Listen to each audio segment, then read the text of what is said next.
Mesdames, Messieurs, bienvenue encore une fois. Je vous retrouve toujours avec le plus grand plaisir. Saviez-vous que le premier Afro-Américain à avoir décroché son doctorat fut d'origine haïtienne? Oui, l'illustre Webb Dubois. De son nom complet, William Edward Burghardt Dubois, il obtint son doctorat à l'université Harvard en 1895 au département de philosophie. Et ce fut un événement majeur.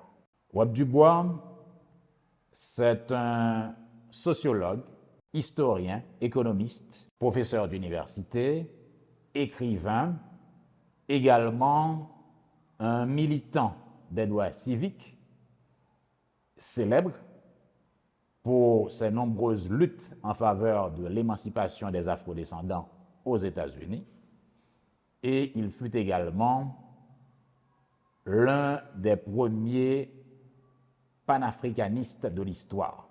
Né en 1868, il fut, du côté paternel, d'origine haïtienne, parce que son père, Alfred Dubois, naquit et vécut en Haïti.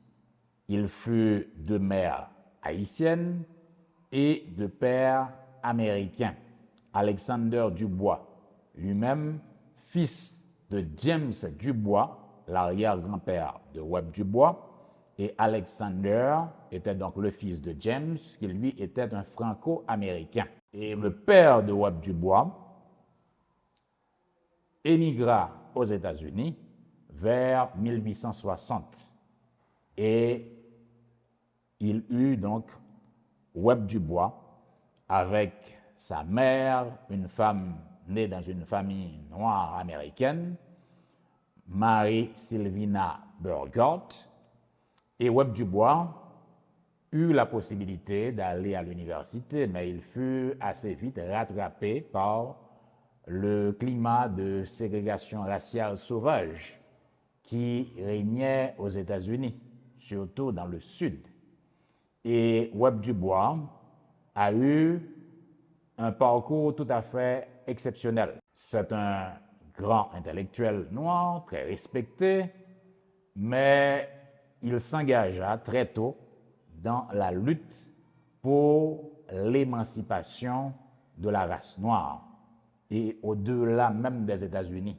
Il eut à fonder notamment Niagara Movement, qui fut une organisation qui annonça le grand mouvement des droits civiques des années 60 ou de la fin des années 50 jusqu'au début des années 60 avec Rosa Parks, 1955, et un peu plus tard, le pasteur Martin Luther King. Et il lutta de toutes ses forces contre les lois ségrégationnistes Jim Crow, contre le compromis d'Atlanta, qui était un ensemble de dispositifs légaux assimilationnistes et qui ravalait l'homme noir au rang de citoyen de seconde classe.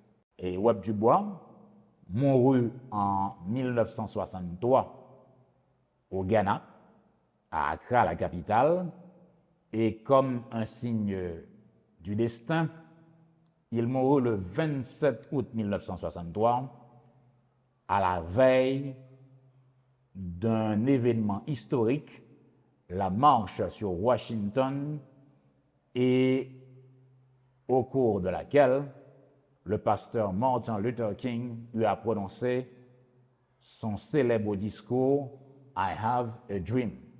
J'ai fait un rêve devant une foule de 250 000 Noirs.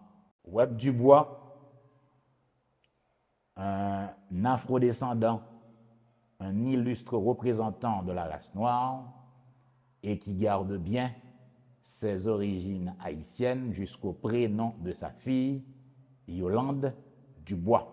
Et c'est un nom à retenir. Merci beaucoup et à très bientôt.